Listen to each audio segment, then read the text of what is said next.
It is shame and disgraceful.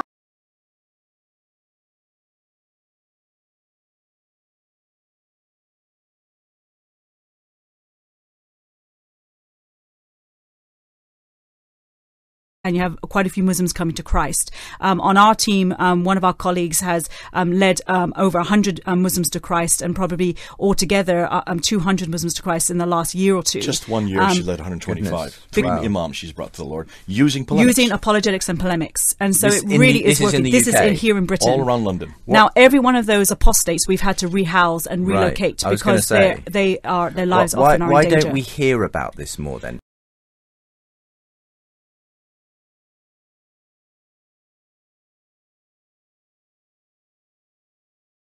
Why don't we hear about this more then? Is it just because... Justin, what would happen if we were to tell you where these people are or who they are? Of course. This is the only religion when you become an apostate. That's why you want to go up on Pfander Films and look out on our video on apostasy. Every Muslim knows that if you become an apostate, you're given 3 days, possibly 10 days to recant. If after 3 or 10 days you don't recant, in all 4 schools of law, you must be executed.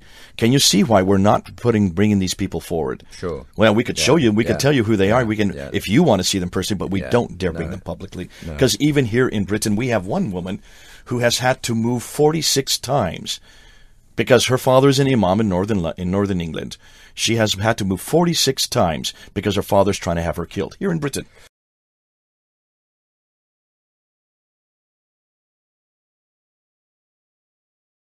Years ago, he said he doesn't believe anything.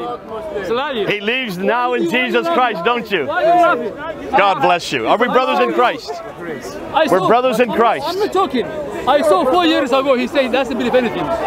Maybe so, but he used to be a Muslim. He didn't believe in anything. Now he believes in Jesus. Irresponsible.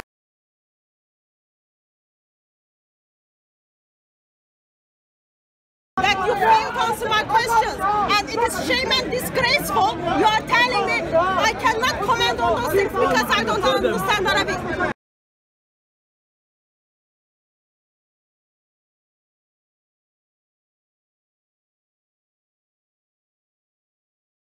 We've seen lives transformed. We've seen ex-Muslims begin. Not that every Muslim is a bad husband or a bad wife. There are good Muslim husbands, but we have seen transformation in the lives of ex-Muslims because they follow Christ now, and He has redeemed them and transformed their lives. They become better husbands, better fathers, and so on, better mothers, and also they belong to the family of God. But what we want to see in Pfander is to see them come to maturity. I'd love to see some of them be willing to go back up stand on ladders and start preaching again. And there are a few that have got to that point. Is it just because... Justin, what would happen if we were to tell you where these people are or who they are? Of course.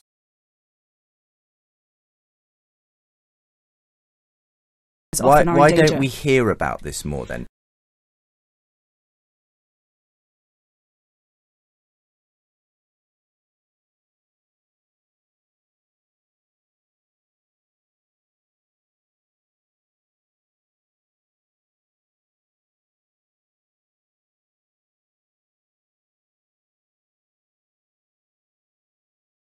However, in a bid to improve their chances of asylum, some migrants have been converting to Christianity.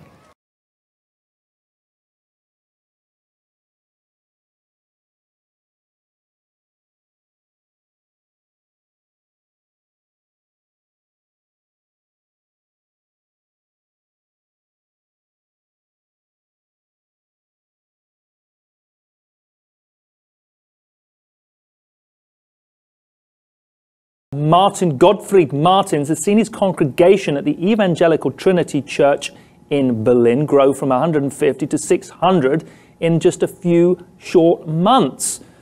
Mark, this is a phenomenon that is interesting to note because obviously the refugee crisis is something that is on everybody's lips at the moment, and it's impossible to turn on open a newspaper or look at the TV without seeing it. And it's interesting to note that the Muslims are coming and they're feeling the need to convert, and the reason behind it, people are questioning their motives, people are questioning the validity and the genuineness with which they're doing it, and they're saying that what people are saying, accusing refugees are doing is just trying to increase the likelihood that they will receive refugee status.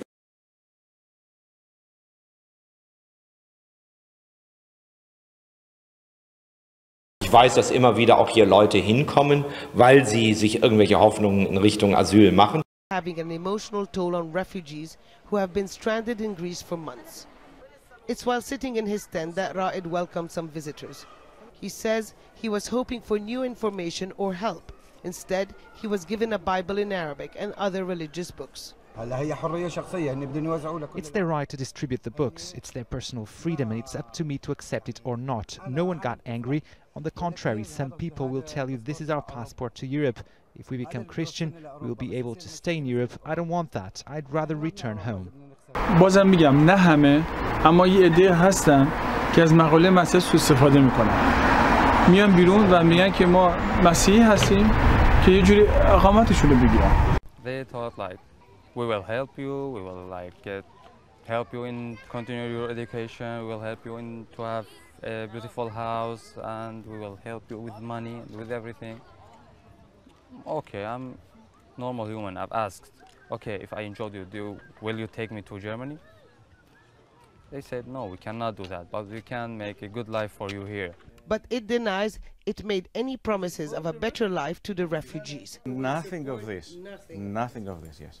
Because they seem to understand that. It's not from us. There are some other religion groups from the United States that came here and they promised these things. I know that. Pastor Babayan recognizes that many see it as a chance to stay. Anyone is welcome. I would say that over 50% that come to us do so with the motivation of improving their chances of remaining in Germany. Why don't we hear about this more then?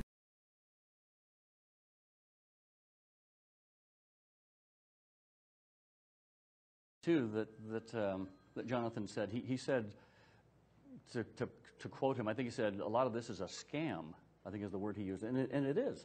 Just like you were just talking about. There are preachers on TV right now that say, you know, you send us a $100 bill today and God will bless you with $1,000 next week. And they make obscene promises like this that have nothing to do with the gospel. And realize this is not just an American problem. Let me give you a little bit of an anecdotal story. I've been in a couple African nations. I've been to Nigeria. I've been to Kenya. A few years ago, I was in Kenya discipling a brand new convert to Christianity from Islam. He was from Somalia. He used to run with Al-Shabaab, the terrorist organization in Somalia. And we were discipling him. We were helping him to become a new believer. And we asked him what he wanted to do with his life. He wanted to go to Bible college. And we asked him, so why do you want to go to Bible college? Well, because I want to become a preacher. Well, why do you want to become a preacher? Well, because preachers have nice houses and they drive big cars. Yeah. The prosperity gospel is not just only an American problem. It is rampant in the African continent. And it's presenting a false image of Christianity to the world, and particularly the Muslim world. God bless Jesus. You know,